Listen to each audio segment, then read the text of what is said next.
Hello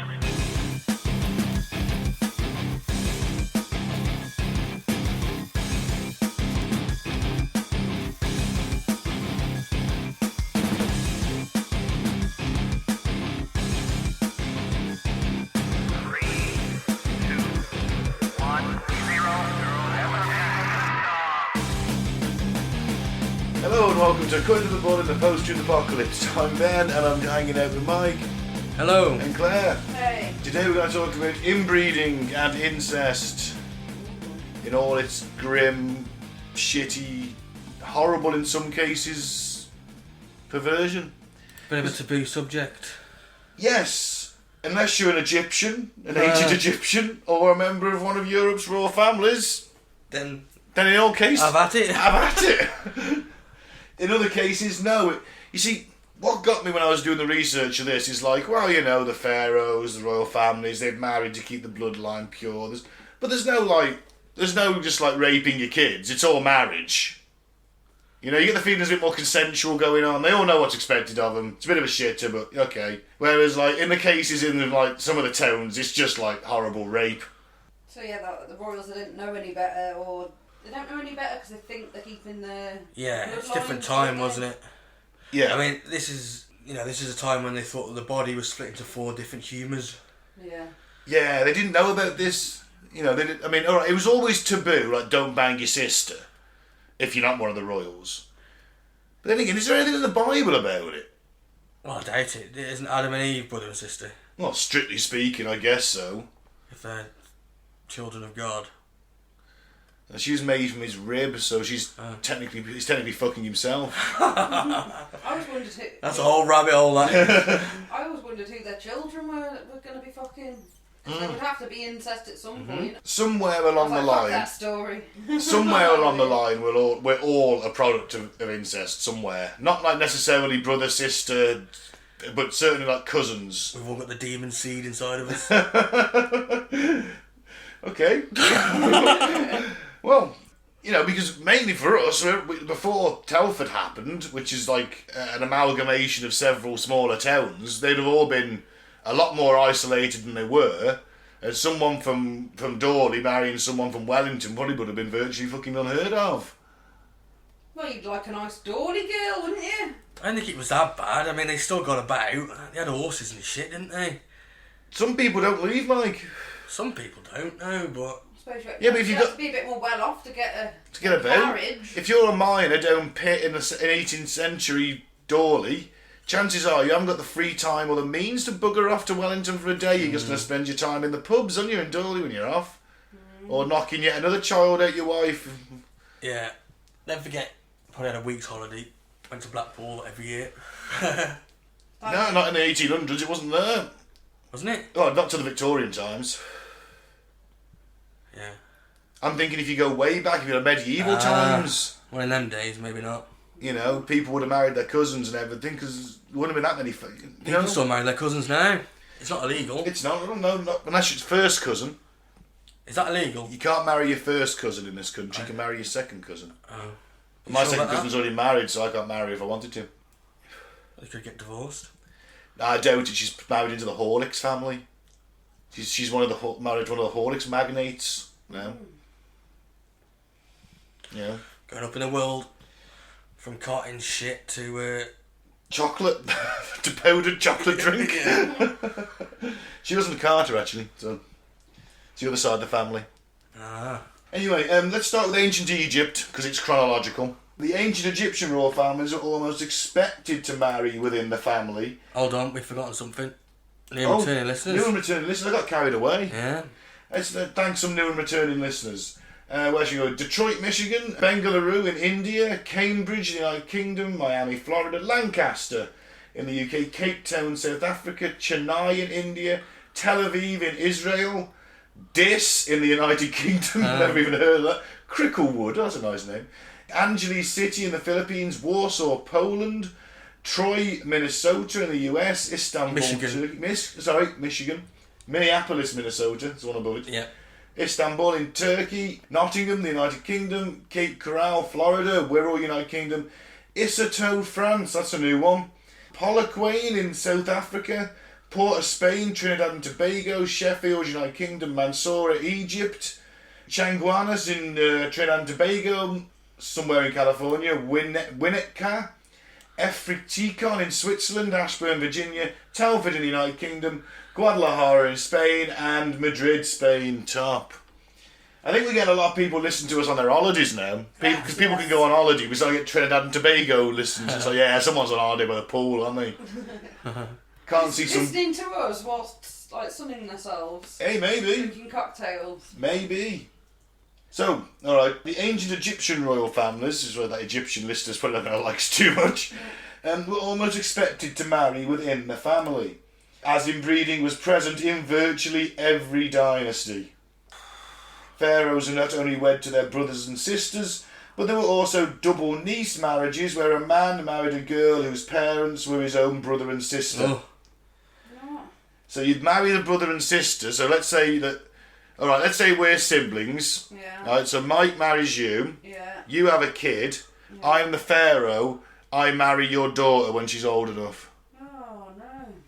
That's fucked up, innit? Yeah. And they did this for millennia. Couple of thousand years. Yeah. Yeah. They did this, though, because of the ancient belief that the god Osiris married his sister Isis to keep the bloodline pure. That was the whole reasoning for it, because the Egyptian pharaohs were not only heads of state, they were heads of religion too. They were gods. They were virtual gods. Or certainly the next thing down Demigods. from one. Yeah. And, you know, they all had them pointy heads. Alright, let's focus on King Tut, because he's the most famous. Yeah. We know most about him, because we've got his body and everything. We found him. One of the great archaeological surprises of the 20th century. Yeah. Because everyone else's tomb had been ransacked previously. Long ago. Now, he was the pharaoh 3,300 years ago in the New Kingdom era. He came into power at the age of 9, only ruled for 10 years before dying at 19 around 1,324 BC. Wow. So, 1,324 years before Christ, you've got these advanced civilizations knocking around. It's incredible, really. Yeah. So the billionaires now are richer than the pharaohs were back then. Yeah. Doesn't surprise me. Does that mean that Jeff Bezos is going to have some kind of solid gold sarcophagus? Well, Because I would. Look at Jeffrey Epstein's island. Yeah? He had his own temple, didn't he? Temple/fuck room. Whatever it was. I want Jeff Bezos to get buried in a or any billionaire really, to get buried in a really elaborate tomb with like gold death masks, and then we can all go and loot it in 10 years. They would let you loot it. Well, just do what the ancient Egyptians do, just break in at night, start stealing stuff. Yeah, but it ain't like in the middle of a desert, is it? Maybe some people, maybe in the California desert if it's Bill Gates or someone. Billionaires aren't that extravagant these days. They should be. They're lazy is what they are. Yeah. I mean... They could all be Batman. Exactly! That's my point. Batman was a billionaire. Why haven't we got a Batman out there? Because they're the real psychos. Yeah. They're the real crooks. They're the baddies. I mean, actually, if you can look at Batman and make a case that Batman just enjoys beating up poor people. Yeah. Because you're like, well, you're a billionaire, Bruce. You could give your money to the citizens of Gotham, and they'd lead better. They wouldn't need to turn to crime because life wouldn't be so shit. No. I'm going to dress as a bat and beat the shit out of them at night. Well, okay. If you look at Batman and Robin, the movie, Mr. Freeze wanted to reverse global climate change. Poison Ivy wanted to save the forests. Yeah. Batman just beat them both up and stopped them. You know? Never thought about it like that. Yeah.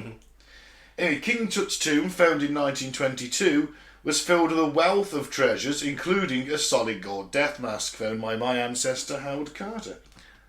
Probably. I don't know. It's got the same last name. It's good enough for me.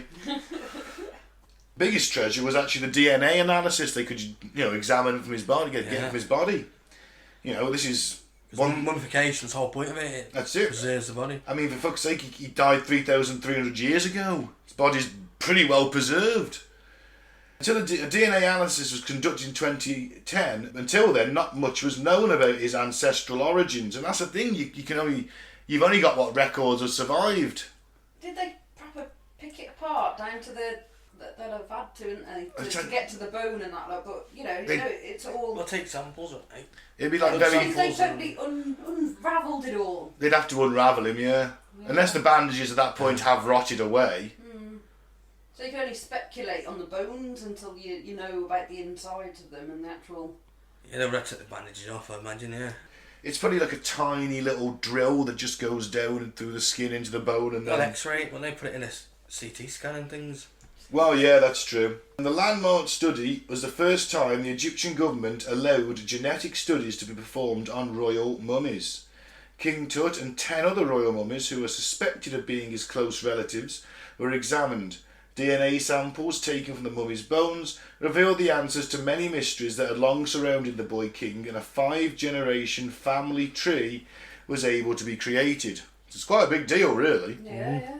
The test determined that King Tut's grandfather was Pharaoh Imhotep III, whose reign was a period of unprecedented prosperity. His grandmother was Tai. Imhotep III and Tai had 2 sons, one of whom became Imhotep III's successor to the throne. Akhenaten, King Tut's father, was Akhenaten. He was best known for abolishing ancient Egypt's Parthenon in favour of worshipping only one god, presumably himself. The body of his mother has been located, but her identity remains a mystery. All they know is that she was one of Imhotep III and Tai's 5 daughters. So she's basically King Tutankhamun's great aunt. Yeah. Is his mom. Making her the full sister. Yeah, it's his aunt, basically. The incestuous trend continued into King Tut's reign as his own wife, Ankhesetan Parton, was his own half-sister with whom he shared the same fathers. They had 2 daughters, but they were both stillborn births, which is a common trend with inbreeding, as it leads you not to be able to conceive properly. Conceive properly. Yeah. Conceive, I've got football on the brain. Yeah. Inbreeding within the royal families of ancient Egypt often led to stillbirths, along with defects and genetic disorders. Obviously, King Tut, he had a number of illnesses and disorders, including a deformed foot caused by a degenerative bone disease that forced him to walk with a cane. He also had a cleft palate and a curved spine, and was probably weakened by inflammation and problems with his immune systems. King Tut's problems that were related to inbreeding most likely caused the boy king's death. Yeah, I think so. Although he also did have a badly broken right leg and a bad case of malaria, but that didn't help with the other genetic deformities. Now, Cleopatra was the last pharaoh of Egypt because they got taken over by the Romans after that, and Caesar obviously knocked a kid out with her. Don't know what happened to that kid, actually. Caesarion, it was called. He was called. I watched a documentary on the History Channel about it. I'm sure he was killed. Probably. I'd imagine so. Being Caesar's son would have been quite dangerous. Because you had Marcus Aurelius, who was Caesar's adopted son, who took the throne after Caesar, so he wouldn't have wanted Caesar's real son growing up and challenging his claim. They know how to party, they did. Oh yeah. Did you ever see the series Rome? It was a HBO series done for the BBC. Fucking awesome. So much fucking in it. It was ace. Yeah, it was loads of wine. I watched that Blood and Sand. Spartacus. Yeah, that was alright. First season was good. It got a bit naff after that, but it was alright. Yeah, it wasn't bad, but Rome was great. You would think of Rome as the test run for Game of Thrones. Right. They were pushing it a little bit. There was a lot of titties, a lot of fucking. Yeah. I think she married her brother. Yeah, did it for millennia, didn't they? They did. It's incredible, really. Yeah. It's amazing that these people that were, put on such pedestals as demigods were probably the most genetically inferior of all of us. Yeah, and they had them cone heads as well, didn't they? They did the skull stretching to them to make them look more divine, or unless that was just the art. Copying the aliens. I think it looks alien-like, doesn't it? Yeah, I think. How do they stretch them heads?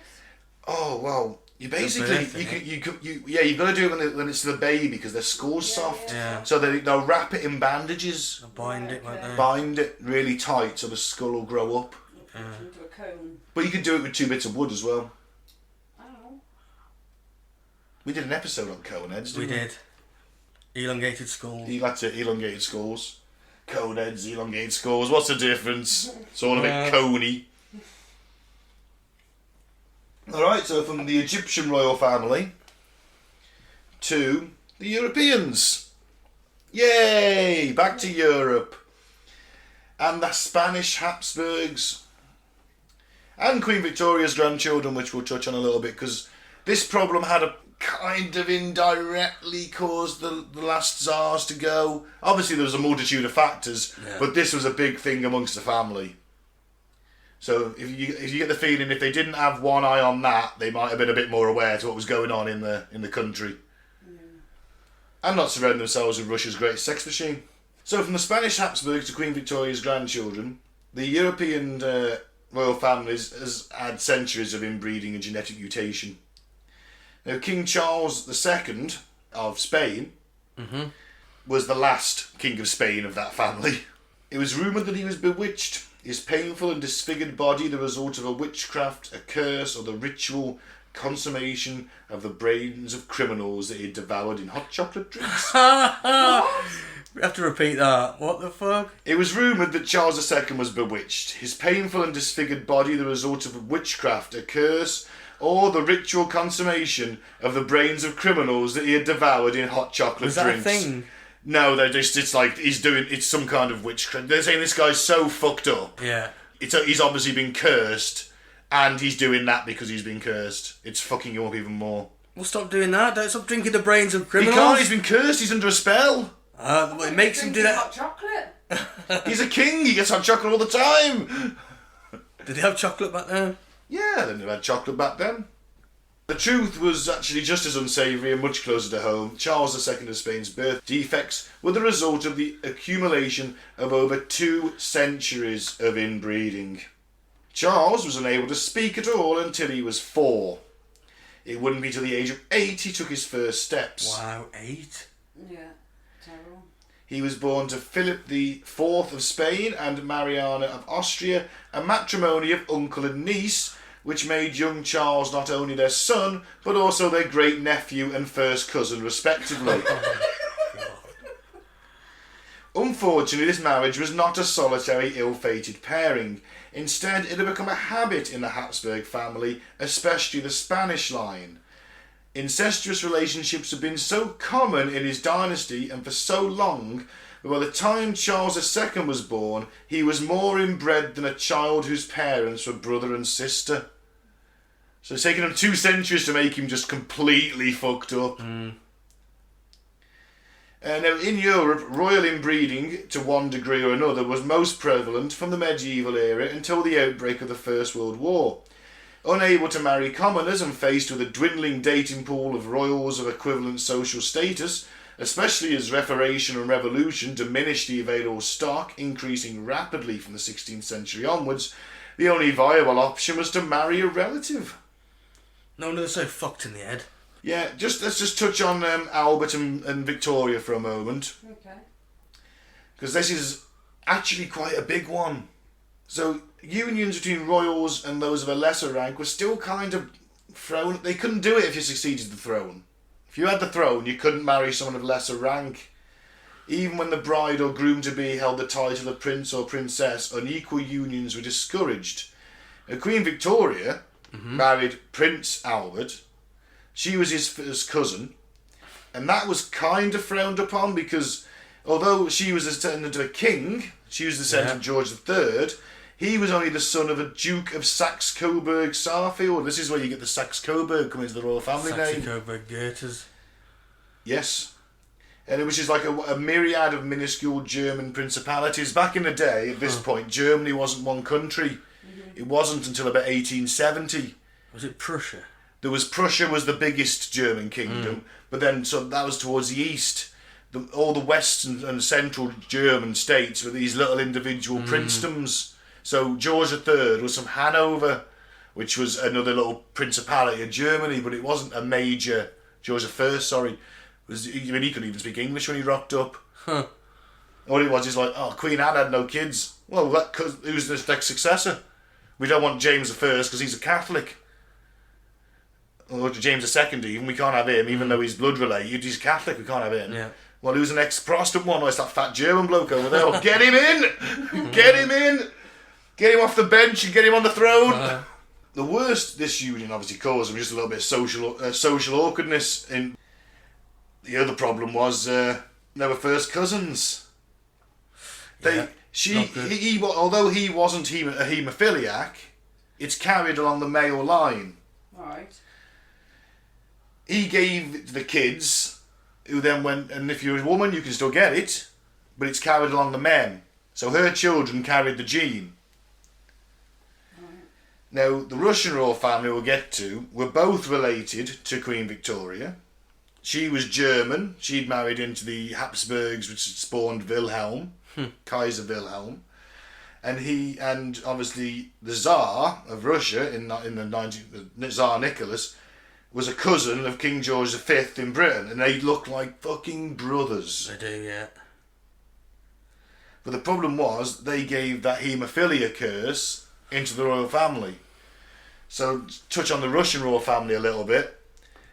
Obviously things were going downhill in Russia. The First World War was not going well, but the Tsar has got all his attention on keeping he's got 4 daughters and 1 son, and the son's a haemophiliac. Yeah. The daughters can't inherit the throne. He needs his son to live, but all haemophiliacs die young. Yeah. The Tsarina knew that herself. 2 of her brothers had died in their teens from haemophilia. Yeah. Well, Alexei, the little lad, he had a sailor carrying him round all the time. Yeah, I remember that, yeah. He wasn't allowed to do anything. It's like, no. Any bump, any bruise. You bleed internally. Bleeding, yeah, you can die. Which is, of course, why they kept Rasputin around, because he seemed to be able to have this sort of charm to heal the boy. Even once just writing a letter. Tell the doctors to leave the boy alone. Don't bother him too much. He'll be fine. And he healed. He stopped bleeding. That can be attributed to doctors giving penicillin. Just been invented. Now we're giving penicillin for everything. What's that do? Thin the blood. Yeah. So the doctors didn't see him. His blood wasn't getting thinned. Had a little bit more chance of stopping. I see. Alright, there's a little detour. We'll go back to Spain. Yeah. The Spanish Habsburg dynasty was founded in 1500. Through many various canny marital hookups, the Emperor Charles V found himself heir to 3 families. So he's really doing it in. He's married a few of his relatives off. He's put himself in the right position, hasn't he? Yeah. He gets his own, which dominates Central Europe. He gets the House of Valois Burgundy, which dominated the Low Countries, and the House of Trastamara, which ruled Spain and its overseas empire in America and Asia. It is a bit like Game of Thrones, this, isn't it? Yeah. The right marriage puts you on the throne of somewhere else. The different houses, the different families, all vying for power. Yeah, absolutely. This concentration of power, however, proved too much for one man. He's literally ruling most of Europe. And he was succeeded by his younger brother Ferdinand I. On his older brother's death of Holy Roman Emperor, the title of King of Spain and lands associated, be they in the Netherlands, South America or Sicily, continued down Charles's line. So he's like, alright, my brother's kids get Spain, I'll have Central Europe and Holland.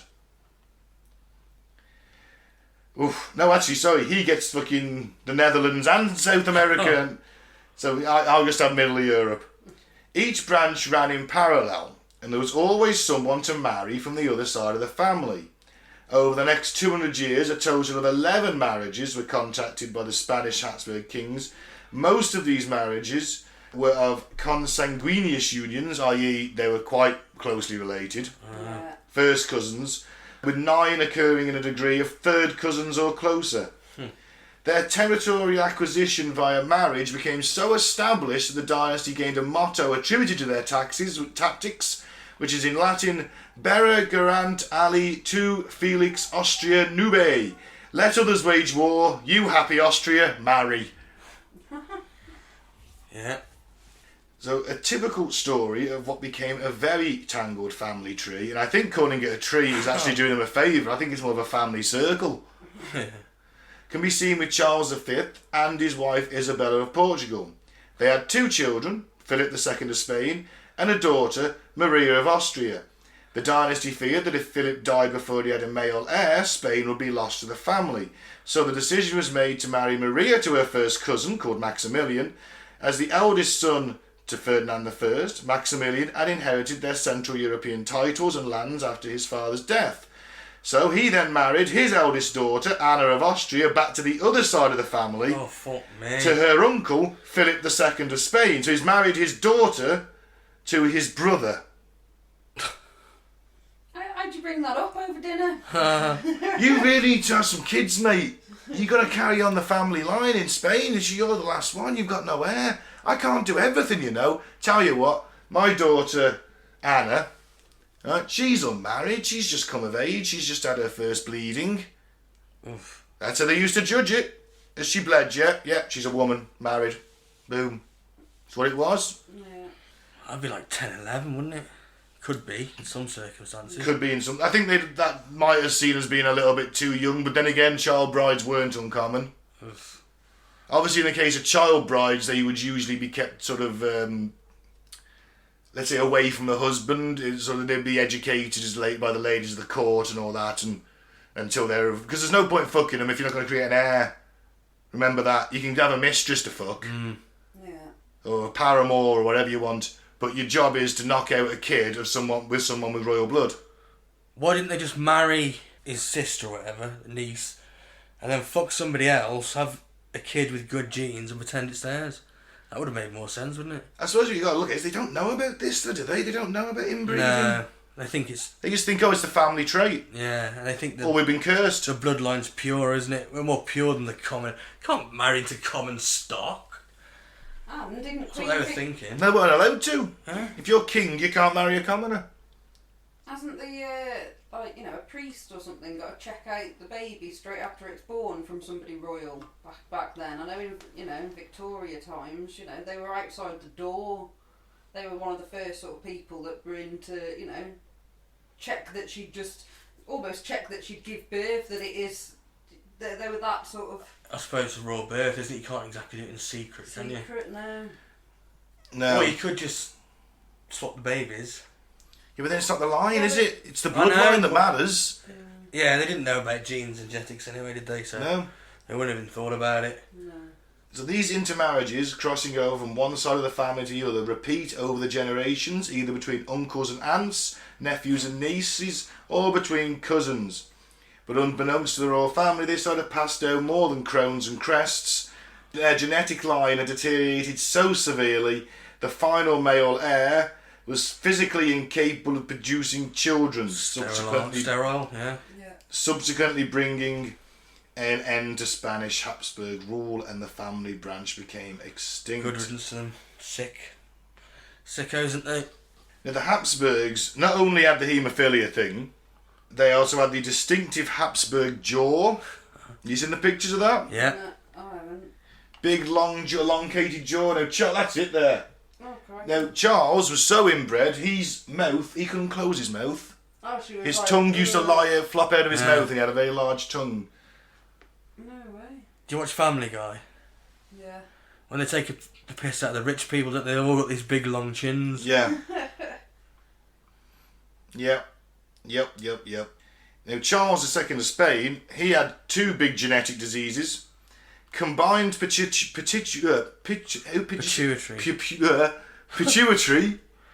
hormone deficiency, which causes infertility, impotence, weak muscles and digestive problems, and distal renal tubular acidosis, which causes bloody urine, rickets and a large head relative to one side. Oh, man. Relative to one side. Oh, so he's going to walk like he looks like he's been riding a horse Yeah. with his head to one side. Can't get it up. Yeah, so he couldn't even inbreed if he wanted to. Yeah. Got irritable bowel syndrome. Constantly. And whatever distal renal tubular acidosis is. That's the one that gives you bloody urine, yeah. rickets and a large head. That fucking hell. And these are meant to be our betters, are meant to look up to these people. Yeah. Can you believe it? George III has come back to Britain. Then they're all related anyway. He is thought to have been affected by another recessive disease, porphyria, which is caused by the inheritance of two recessive genes and characterised by blue urine and insanity. Hey mate, your piss is blue. Yeah, your piss should only be blue if you're Mr. Spock. Yeah. Well, you've just eaten Mr. Spock. Well, whatever. Yeah, commonly in the highly inbred House of Hanover, which is where our royal family comes from. Yeah. Now, Queen Victoria's eldest daughter, Princess Victoria, also showed the same telltale signs of porphyria. She was married off to Frederick III, the first German Kaiser. Their union resulted in the unpredictable Wilhelm II, i.e. the guy that started World War One, and sickly Princess Charlotte. The princess spent her life suffering from abdominal pains, blisters around her face, and dark red urine. Oh. Yeah. But she died quite young, innit? Yes. Now back to Charles II of the Habsburgs. He died at 38. Apparently, the true extent of his conditions were not revealed until a grisly autopsy. Now this is obviously a medieval autopsy. So they have to make some stuff up, don't they? I love it. Did not contain a single drop of blood. His heart was the size of a peppercorn. His lungs corroded. His intestines rotten and gangrenous. And he had a single testicle black as coal, and his head was full of water. Wow. Yeah. How long did they do it after? If his I head know, was yeah. full of water, his brain's like shrank. It's crazy, Yeah. isn't it? Yeah, it just shows you what, having... Fanatical ideas about bloodlines can I was do. going to say, fucked up beliefs, man. They believe that the bloodline was pure and they've got to keep it pure. That's it. I mean, alright, they didn't know about this stuff, and they're looking back through history going, well, the Egyptians did it.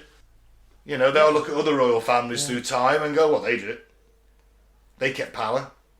Now, did they do it because of what Ike says? They're all reptilians. No, because they know about it.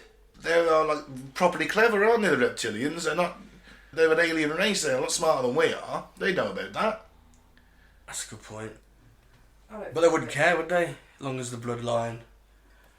Well, no, because you don't want a weak bloodline, but you don't want an inbred one either, do you? You got to bring in fresh blood. Yeah, what I'm on about is they're still ruling, that's it. Oh, well. And their bloodline is somehow... I don't know. Well, look at it this Ike, way. innit? Charles married Diana. He married in from the aristocracy, so she's probably related to the king. She's probably related to the royal family somehow. Which means that you've got to look at William marrying Kate, who was technically a commoner, middle class, so it's still not aristocracy. It was quite a bold thing. Now, As bold as Harry. you'd think, yeah. Weirdly, I was watching a thing on King Edward VII and Mrs. Simpson this afternoon. I was at my mum's after dinner. And I was watching it, and I was like, you'd have thought Harry would have really looked at his great uncle and gone, it didn't work out so well for him, did it? Now what happened is William married a commoner, Yeah. which was still pretty much unheard of. The family applauded it and was welcoming to her. Harry thought, the family's getting really progressive now, huh? One up him. Nah, but you gotta look at with Went William. too far. With William, it was like, yes, she was a commoner, but she was the right kind of commoner. She had money. The right colour. She was the right colour. She had some money. She's a wealthy family. She went to university. She had no skeletons in her closet. She hadn't been doing drug-fueled orgies as part of some lesbian group at uni. There's nothing. I bet she was thoroughly vetted. She met Harry at uni, didn't she? Yeah. Well, they went... William, sorry, yeah. But as soon as they kick the kids out, as soon as William's got the heir, Harry doesn't matter anymore, does he? No. Once you've got the heir, he's the second. He just drops out the succession. Now he's gone. He's off on a different line. Yeah. He's definitely out now, isn't he? He's definitely out now. Fucking racist cunts. But she does lie a lot. I don't know. She says stuff in that interview that Harry did another interview and told him the exact opposite. I don't know. I just think they need. I don't care about it all, to be fair. No, mate. It's just you think that he might have. I was just on a bit of a tangent. You think he might have looked at that relationship and gone, didn't go so well for him. But these lot, back in the day, they didn't know until they knew, did they? About genetics and. Well, that's it. They didn't. The thing is, they're probably They could thinking. have got a clue after a few years, everyone's coming out with deformities. Well, but they're just thinking, it's like the Habsburg jaw. They're just thinking, well, it's our genetic distinction. It's what makes you you're a Habsburg if you've got the jaw. Yeah, but you want something a bit better, yeah. Yeah, I know, but I'm just saying His tongue's hanging out. God have a donkey dick. What, instead of one shrivelled black testicle? Yeah. Yeah, so would I, actually. And looking like Jimmy Hill. Proto Jimmy Hill. My God, do you think Jimmy Hill was a part of the Habsburg regime? No, former sports presenter in the UK, had a massive chin. Former player and manager. Was he a player manager? Yeah. I remember being a presenter. Yeah, that was in our time, wasn't Yeah. it? 60s and 70s as a player, I think. Yes, yeah. Let's move away from the royals. And let's go to something a bit more modern. Yeah, this one's not so fun. Incest cult. Yeah, do you want to read this? Not really. Go on. Teen daughter in world's most inbred family told pal, "My sister is pregnant and we don't know which brother is the dad." Oh. And she doesn't know that that's any different though, does she? She just thinks that's normal. The world's most inbred family, in quotes, was busted when one of the girls told a classmate her sister was pregnant but they didn't know which of the brothers was the father. Perverted patriarch of the family, Tim Colt, ran an incest farm in the Australian outback where he raped his daughters with his sons and fathered their children. Oh, for fuck's sake. Yeah, I know. They're a band. Oh, They're a travelling band. That's the worst of it. What were they singing? I'm gonna fuck my daughter. I'm gonna fuck my daughter. Bring your daughter. Bring my daughter to my bedroom. Terrible. Yeah. Colt allegedly had sex with 3 of his daughters, known as Rhonda, Betty and Martha, and impregnated them. The disgusting details of the world's most inbred family have been revealed after a gag order on the gruesome trial ceased. Few of the youngsters went to school, but the lid was blown off the twisted cult when one of the teen daughters who did attend class told her pal, "My sister's pregnant, we don't know which one of the brothers is the father." It's the third time I've had to read that. It's just a big line though, in all fairness. I know, yeah, but come on. An investigation was launched and caseworkers and police were sent to the farm in June 2012. They reported finding very dirty and hazardous living quarters and children who were dirty and wore dirty clothing. Is that it? I know, yeah. I think there's a bit more. The 38-member cult clan were forced to live in squalor in the sickening story of incest, neglect and paedophilia that shocked the world. First time I've heard of it. No, I haven't heard of it. No, I hadn't heard of it either, to be fair.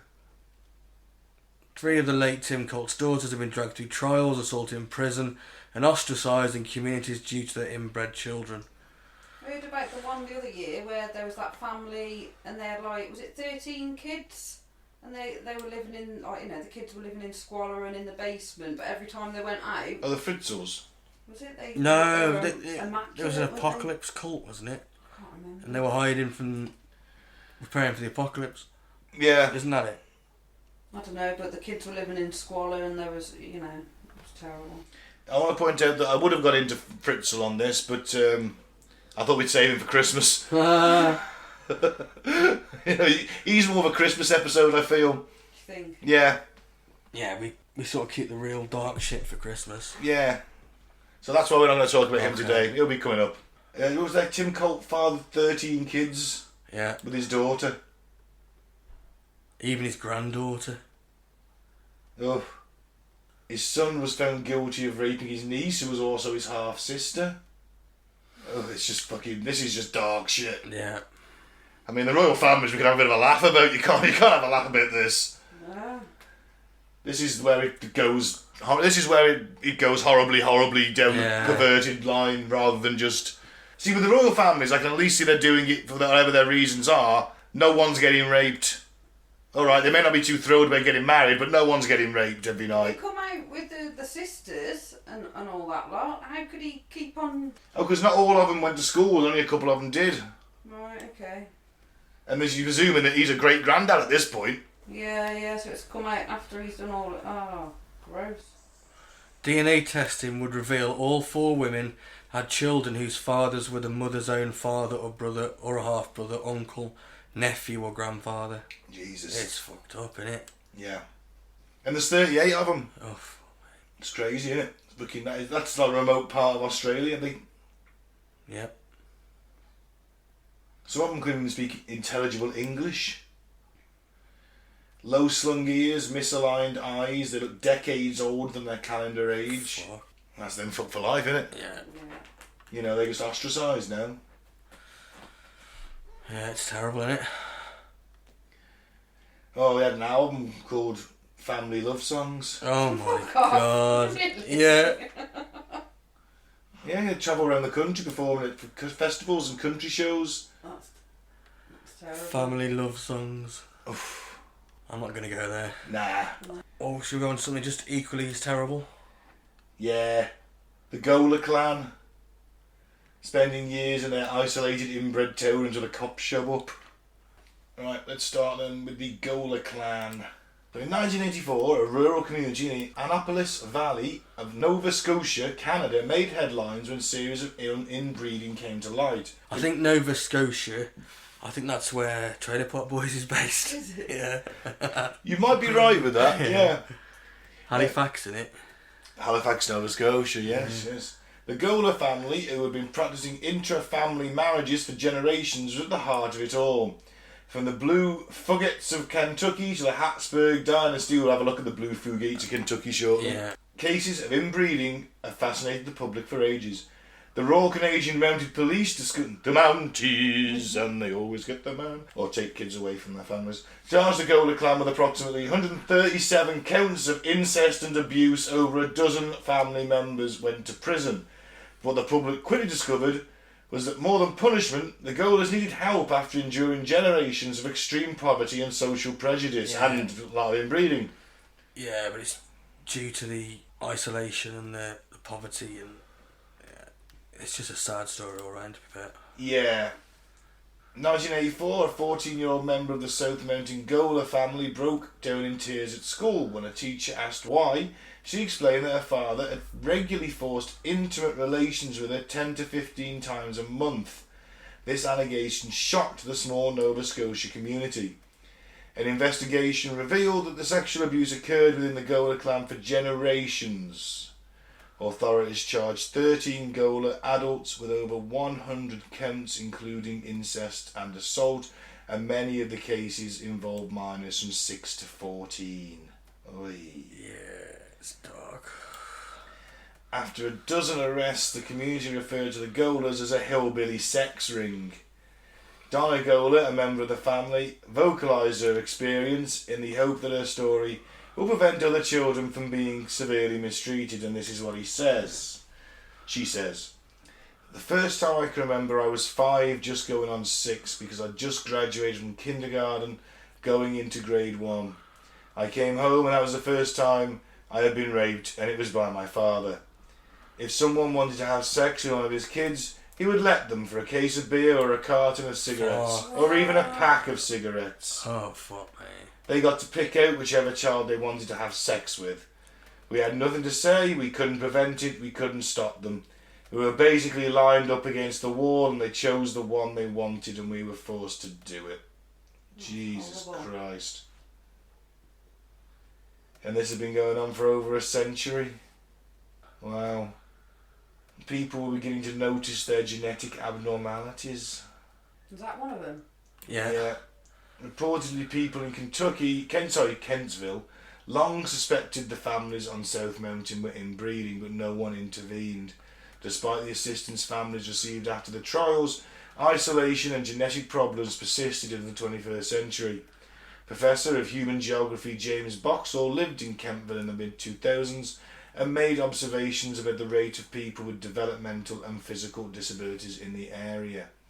He said, "You'd notice the high rate of disabilities at Christmas time because everyone would be around shopping at Christmas. I just went around and I went, oh my God." I remember saying to my friend, "Do you notice this?" And she said, "Oh yeah, it's when they come down off the mountain for Christmas shopping." Boxer was surprised to hear the issue put so bluntly, but for him it was confirmation that the people in town knew of the South Mountain family's plights. So we were just looking at a picture of one of them and it Do does you look use- like Bubbles, the character It after the does. Trailer Park Boys. Same glasses, actually, yeah. Was, It does. I think Bubbles inbred. yeah. Yeah. Poor Bubbles. A Canadian news station interviewed one of the Gola family members, 57-year-old man who doctors labelled mentally disabled. Yeah, this was a problem with most of them. They were, mentally disabled. He'd just been released from prison after 4 months behind bars and was confused about his incarceration. He insisted to the reporter that he didn't know what he'd done wrong, he was just living life as he always had. Reportedly, one family member didn't even know what the word incest meant. The defence lawyers were challenged in defending the Gola family since many of them had already made incriminating statements to the Royal Canadian Mounted Police before the trial. The family was unfamiliar with the legal system in a culture from which they had been almost entirely isolated. So they could have rehabilitated them over incarcerating them. Depends how mentally disabled they are, I guess. I think the children, they can't.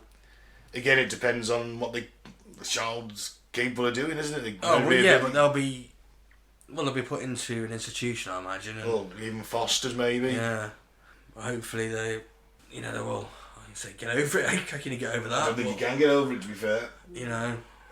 Lead some kind of relatively happy life, maybe. I don't know, but they lived in. I don't think the parents and that. I think they're in jail. Yeah. Yeah, they're too far gone, aren't they? That's it. I mean, they lived in tar paper shacks. The buildings are falling apart. There's no running water. They had no access to showers or toilets. In the 40s, the houses were so crowded, many children shedding mattresses on the floor. And even in 1984, the children rescued are living in similar conditions. Oof. Yeah. So they didn't, the maintenance and that, they didn't have the means or the know-how how to... No, isolated in a community. Yeah. Just your family. I watched a documentary on it. I'm sure it said it took, before the Second World War, it took 3 days to get into town. Yeah. Do you know what I mean? That's a long fucking trek. You go in once a month. Once to 2 months. Yeah. You're going to make that trek as little as possible, aren't you? Yeah. They only come down at Christmas time. They only come down at Christmas time. Sounds like a Christmas song. Dark Christmas song, that is. Yeah. I think they just didn't... I suppose they just didn't know. It's just one of them things. It's learned behaviour. Yeah. They don't see anything wrong with it because that's the way they were brought up. Well, I mean, they don't socialise with other people. They've got no concept of what's right and what's wrong in a society, have you? Yeah. No. And they're all becoming inbred, so after each generation, they're getting more mentally disabled and not getting any education, and it's just a downward spiral, isn't it? Yeah. Of course. We just think up until the 80s, they were still living like that. No water, nothing. Trading your kids for a fucking crate of booze. Pack of fags. You're unreal. Yeah. This next one's slightly more cheerful, I think. Let's hope so. The Blue Fugates. You don't usually expect to see people with naturally blue skin, but that's the case for the Blue Fugates, who they refer to members of the Fugate family of eastern Kentucky, particularly those who lived from early to mid 20th century, and according to first-hand accounts, the title's no exaggeration. Why are they blue? Well, the short answer is to do with genetic mutation arising from inbreeding. The longer it happens, the more recessive genes are brought in, and bizarre happenstance, if they hadn't lived in such a rural area, the condition might not have been so pronounced. Why blue people? It's unlucky, actually, this one, because the first guy was a French immigrant, right? And he marries... Martin Fugate and his wife Elizabeth Smith first settled in Kentucky in 1820. They came to Troublesome Creek, an out-of-the-way region of Appalachia. Wow, what an understatement that name is. According to family stories, Martin Fugate was blue himself. Even if this wasn't true, his offspring ended up with unusual appearance. His son Zachariah was born with blue skin, and so were more than 3 of their children. Fucking orcs, aren't they?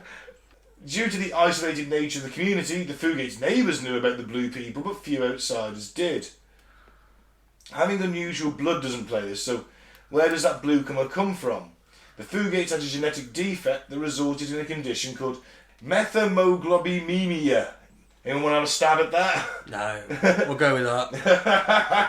That'll do. Methemoglobinemia. Because it's globin, isn't it? To do with the blood.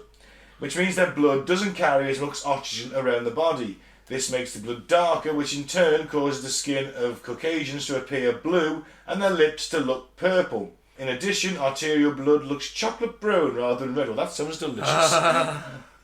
Bleeding chocolate. People with that disease... I'll become a vampire then. A want to suck your chocolate blood. Here's a sucky chocolate.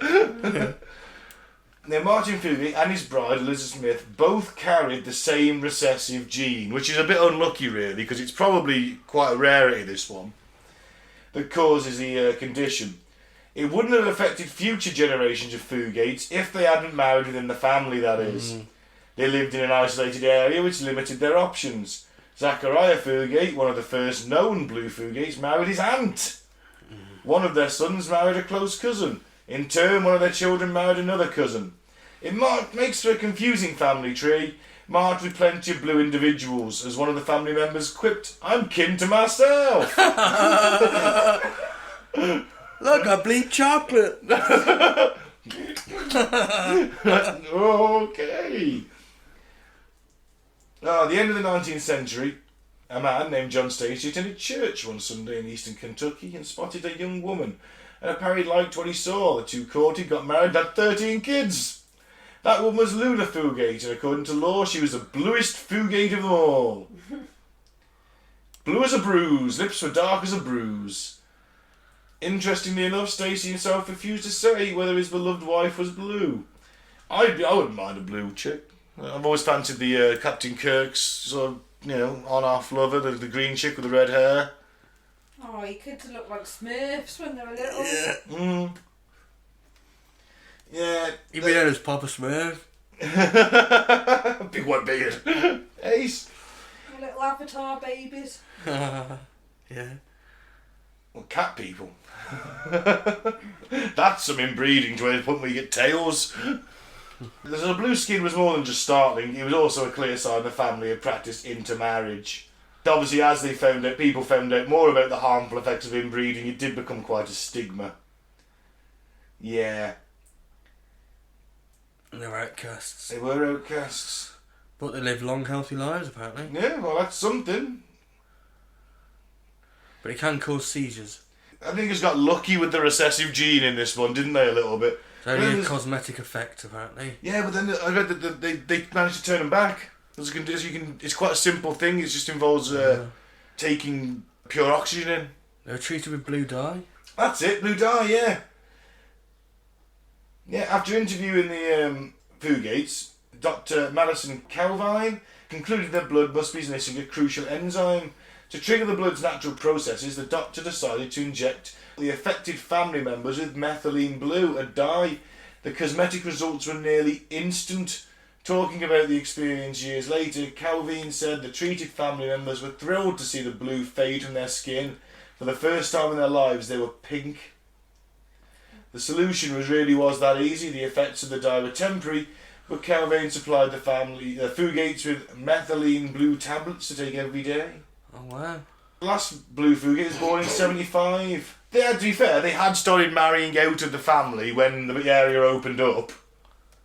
Yeah, eventually the recessive gene receded. At least there's no incest going on with this one. There's no rape. Yeah. So they could have a blue kid in the future, but the chance is very small as long as they keep diluting the gene pool. Awesome. Fair play. Well, not fair play, but at least they're open to marrying outside of the family now. Yeah. And it was just coincidence. Well, just happenstance that they were so isolated. Gotta have someone to fuck. But they wouldn't know any different. No. It was 1820 when Pa starts the game off. They don't know any different. Be weird as fuck though, wouldn't it? Oh yeah. Blue people living in the road. A bit weird. I think that's a bit fucking racist, to be honest, Mike. I'd be like, "Whoa, that's fucking awesome, you're blue." You must have that recessive gene. Whereas you're like, you're assembling Stove their heads in, the blue fuckers. Yeah, you're assembling a fucking mob with pitchforks and flaming torches, and I'm like, "Oh, nice cool blue skin, dude." No, fist bumping him, you're like, "Kill the freaks!" It's like, you see them blue people? Bit weird, isn't it? No, you'd be like, "Kill the freaks!" Like, man, just leave them alone. You fucking racist. I don't see colour, Mike. It's blue. You can't miss it. It's weird, isn't it? It's weird. It's weird. You would look look at people like, what's going on? I think it'd be awesome. You could ingest some silver. That'd change your skin blue. Yeah, I don't fancy driving myself. Well, you can go and, be one of them then. I don't want the blue skin. I'm just saying I don't have a problem with Make it. it feel more at home. I'll turn myself blue for you. Welcome you to the community. Oh, man. Alright, let's talk last one then. Let's talk about the Hollow, the inbred hillbilly hamlet where literally everyone's related. Brosley. You know what? I didn't want to say anything. But again, it's an isolated community. Yeah. Is it not? They're over the river. That's our local town, yeah? Yeah, The joke's always been that they're all inbred in Brosley, but Yeah. it's only manifested itself in 6 fingers and webbed feet, hasn't it? Yeah, I used to live there and it always used to be like the butt of the joke. Yeah. You know.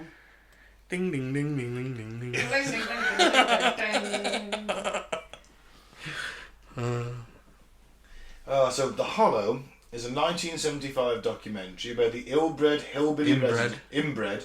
What did I say? Ill-bred. Oh, it could be ill-bred too, Hillbilly residents of an area of New York State in Saratoga country, known informally as Allentown, for reasons that soon became abundantly clear. All their keys were Allen keys. Well, I don't need to read the rest. Well done, Mike. You figured it out. Early in the 19th They're century... fucking shitting them Allen keys, aren't they? Really fiddly, aren't they? You're obviously not using the right one for the job, then, are you? Well... I've never had a problem. You put the right one in, it locks into a Yeah, but there's no turn. handle on it, like, is it? It's just a little... That's what the curve's for. You use that as your handle. Oh, no, but it's shit. Oh, I'm sorry. I'll tell you what, design a new one, you'll be a millionaire. Oh, well. Design the mic key. I'll get you a lathe. Yeah. At once. Someone get this man a lathe. Revolutionise Allen keys. Known as mic keys and all. Have a fucking handle on them. I like it. Actually, I like the rebrand. So early in the 19th century, 2 families, the Allens and Cathans, settled in the southern Adirondack Mountains of New York State. I pronounced that wrong. Sorry to anyone that lives in New York State. By the 1960s, their descendants had isolated themselves in a remote hollow high in the mountains. Below lay the great Sakadanga Valley, its rich lands rapidly filled with farms, factories and mills. By the end of the century, the Callans and Cathans had all intermarried, all the residents in the hollow were related, and because of their isolation, misunderstandings developed between them and the outside world. The economic disasters of the 1930s shut down the factories and mills, and in 1932 the Sakanda River was dammed, flooding the fertile valley below the hollow. Forced from their homes, the valley residents sought employment elsewhere, but the Allens and the Cathans chose to remain up in the mountains. I'm guessing not a wise decision. Yeah. They're all mountain dwellers, aren't they? Yes. The Hollow has no narration. The filmmakers George Nierenberg and Gary Wan simply went up there with a camera and let them talk about their lives. There's no narrative as such either, but the publication of a newspaper article about the hamlet causes much consternation among the residents of Allentown, who have become distrustful, even paranoid about the outside world of their close-knit enclave of approximately 200 intermarried blood relatives. God. In wake of the documentary, they actually built a fence, to keep them out, keep people out. It wasn't until the mid-1980s they got indoor plumbing. Fuck. Yeah? It's a bit like that mountain town in Canada, isn't it? Yeah. Exactly. Come down for Christmas.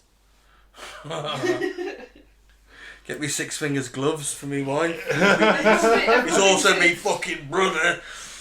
Well, your wife's your brother. Sorry, I was 16 at one point. Fuck knows. There wasn't any women left, so I got stuck with my brother. Everyone thinks it's like rewound Halloween. Yeah. So this is from a 1993 New York Times article about Allentown. Clifford Logan of the Saratoga Country Economic Opportunity Council said his agency had weatherized 150 homes in the Allentown area. Once you do something nice to somebody, you're accepted, he said, adding that he believes residents of the Hollow are slowly becoming more comfortable with outsiders. They've been a town with a gate and they're opening up. No welfare, thank you. So they don't even let social services up there. Emily Smith, who is a Deputy Commissioner for the County Social Services Department, said that a number of public assistance cases in the entire Hollow was probably not more than a couple of handfuls and has not grown in 15 years. They just don't want anything, they just leave us alone kind of thing. We don't want any assistance. They still tend to be a very close-knit group and they take care of each other, she said. Their ways don't change much. They're happy and that's their way of life. To you and me, our standards are much higher, but they don't have those high standards and they're not striving to have them. James Bowen of the Saratoga County Sheriff said his services are rarely requested. We don't get a lot of calls, Malantoni said. They sort of police themselves. While a local fire department provides service for the area, he said, if one of the Allens has a fire, one of the Allens next door will put it out. Oh my god. Allentown are all Allens. Fucking hell. Too many Allens? Too many Allens. Too many Allens. It's 200 of them, so I suppose you've at least got a reasonably sized gene pool with 200 people, haven't you? Yes, they're all related, but I don't think you'd be getting the abnormalities just yet. I mean, 200 people is quite a big sample, isn't it? Yeah. Where did those 200 come from? Has it grown to 200? Well, it's grown to 200, and I suppose they all the do original come from six. well, it was 2 families. So it doesn't say how many were in the families. Well, we'll say 8 then. But, you know, it's 2 families, and there was 200 of them, so... Yeah, I hope they stayed away from really close relations. But I imagine there's some. Yeah. Nowadays, you've probably got a little bit more choice, I guess. There's 200 people. So you might marry your third cousin, but It's still going on. Yeah. They're all related, yeah, they're still there. So everything else, all the other ones have been sort of broken up and disbanded, haven't they? Yeah. Yeah, this one now. So, yeah. There goes our foray into incest and Maybe inbreeding. it's because they went up there with like 2 families, so it's not like one family preying on their own family. I think that's probably got a lot to do with it. And it was more like arranged marriage, you know, my daughter will marry your son or something like that. Or It's fucked up, isn't it? it's still fucked up because that gene pool will be very slim now, won't it? Yeah, but I suppose, like, let's put it another way. There's 200 of them, so let's say, like, you know, an Allen's son marries a Karen daughter and they knock out 13 kids, which, you know, back in the 1920s wasn't uncommon. No. So, as long as them kids aren't doing anything with your family, they can go and marry marry their cousins at least, couldn't they? Yeah, it ain't great, is it? It's not great. I'm not saying it's ideal. I certainly don't want to live there. Although they'd probably love that if I did. Like, wow, fresh genetic material. Now they just harvest my sperm. That'll be it. Just be like a cow shed on your own. Yeah, just basically just having it pumped constantly. Yeah. That'd be terrible. I don't want to go there. Right, On that bombshell. And on that bombshell, I've been Ben. Thanks very much for listening. Follow us on Facebook, Going to the Bull and the PTA, StoneCloud, Spotify, YouTube is Apocalypse Ball. Thank you very much again for listening. Don't drink the favourite, don't join a cult, and it's coming home. I've been Mike, thanks for listening. Peace out. May the force be with you. And I've been Claire. Don't marry your cousin. That's it. And it's coming home. Yeah! Woo! Maybe. Could be tears. We'll let you know next week. You'll know by next week when this episode comes out. We'll be really depressed for the next one. They're all like,